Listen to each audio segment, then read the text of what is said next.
Hola, muy buenas tardes. Bienvenido a nuestro programa Infórmate con Eric.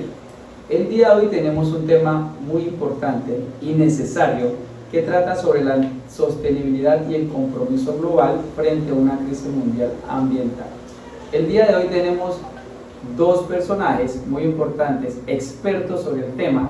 Son dos grandes pedagogos, los cuales son Jeffer Minota, Iracema Ramírez.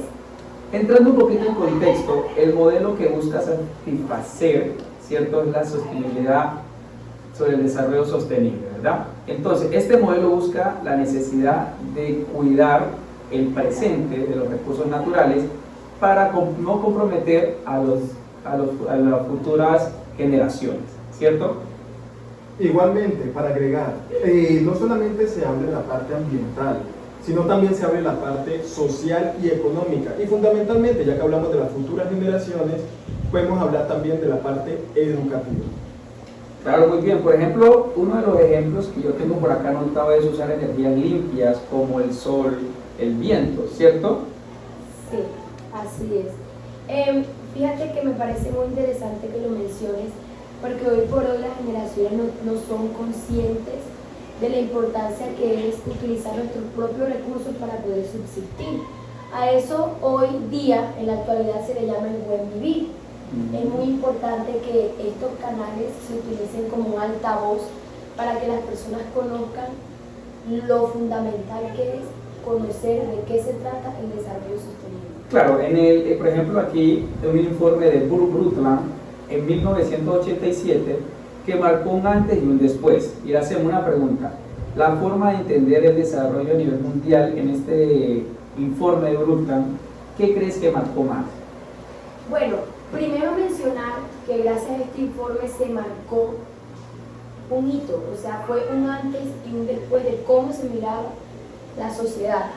Entonces, ella en este informe lo que hace es como darle voz o darle vocería a todas esas problemáticas ambientales que estaban sucediendo y cómo el ser humano estaba desgastando cada día más la naturaleza para vivir y cómo eso podía repercutir a futuro. Ella le dio como ese altavoz a todas estas situaciones y fue la primera persona que habló de que eso era una problemática y cómo esa problemática podía afectar el futuro. Claro, entonces yo creo que de esa parte se sintió fue el poder para que ahora sí los demás países sintieran que están haciendo pues un mal a nuestro planeta, sin preocuparse para las próximas generaciones. Caballero Jeffer, para ti tengo una sola pregunta, una no, varias. ¿Qué propuesta concreta surge en la Cumbre de Río de 1992? ¿Cómo intentaron los países poner una práctica al desarrollo sostenible en los territorios? Bueno, fue muy importante, uno de los temas fundamentales, como hemos hablado nosotros, es la parte ambiental, el cambio climático. Ahí se abordó aún más lo que fue el cambio climático. En sí no se abordó, en sí comenzó el nuevo concepto que fue el cambio climático. No solamente el cambio climático, también se habló de la pobreza, la erradicación de la pobreza, se habló de la parte social y fundamentalmente también se fueron por la parte educativa porque también lo abarca, donde nosotros como sociedad tenemos que velar no solo por nosotros, sino también velar por el futuro o por la siguiente generación. Claro, pues yo creo que se basa pues en las tres ideas principales del desarrollo sostenible: cuidar el medio ambiente, que es como cuidar la naturaleza, tener una economía justa para que todas las personas tengan un trabajo y todas las personas tengan un dinero para todos sostenerse, y ayudar a la sociedad en la salud, en la educación y en el bienestar, ¿verdad? Sí, mira, yo creo que es importante recalcar, por ejemplo, que el tema del informe de la doctora fue realizado en 1982.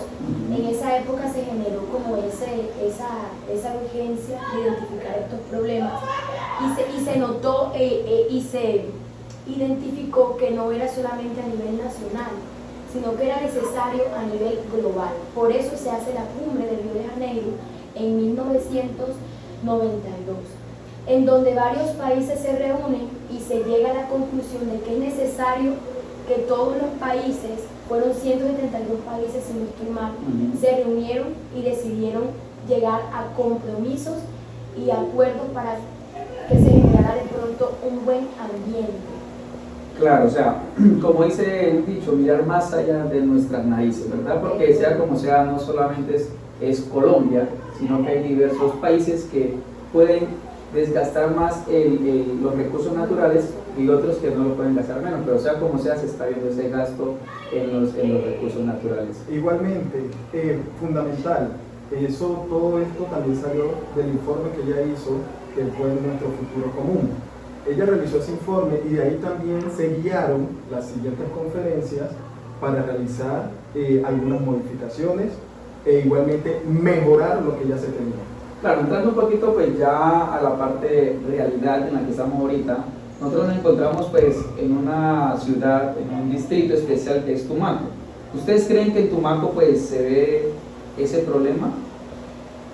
Lo que pasa es que el problema habita desde hace mucho tiempo, ¿cierto? Y como bien se ha mencionado, hemos mencionado en lo poco que hemos hablado, el problema no se trata básicamente de que sea individual, sino de un problema colectivo.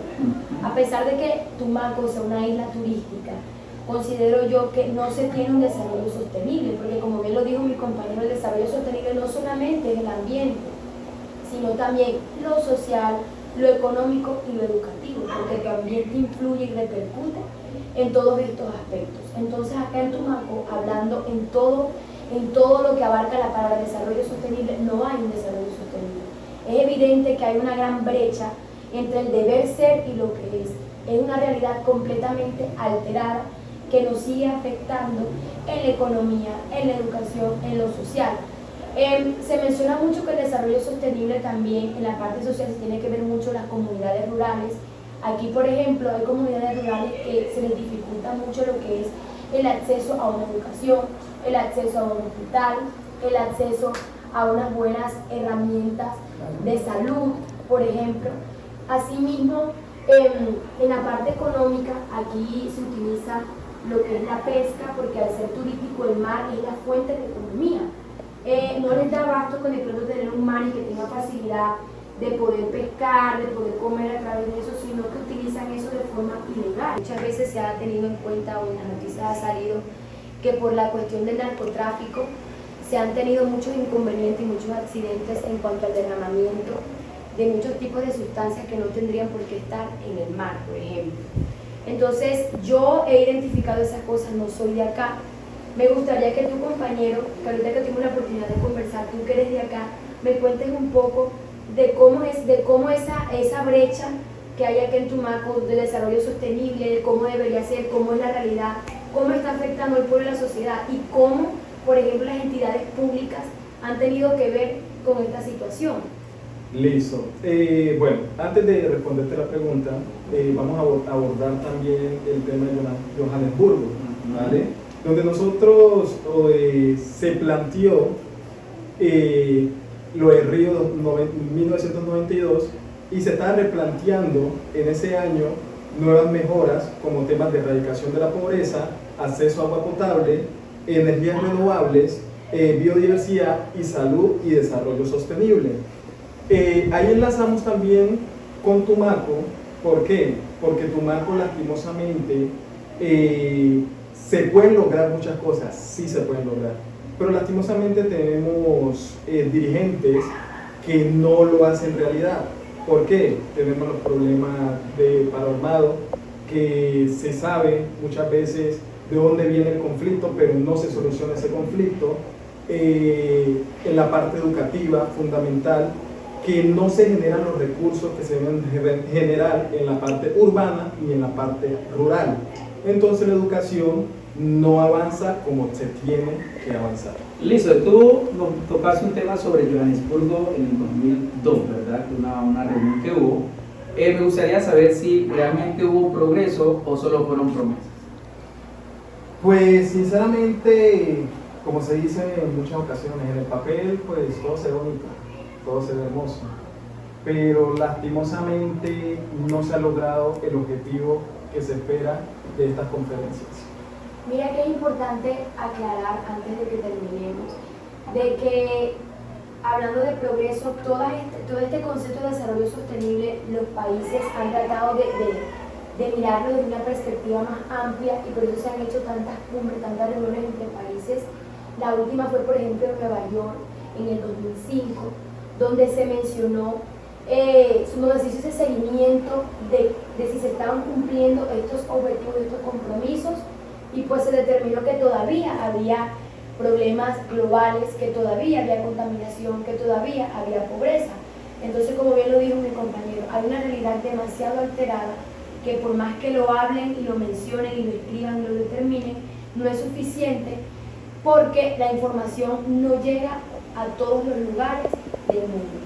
Eso, con eso pues podemos tomar una conclusión, que los papeles todo queda bonito, ¿cierto? El papel todo lo aguanta.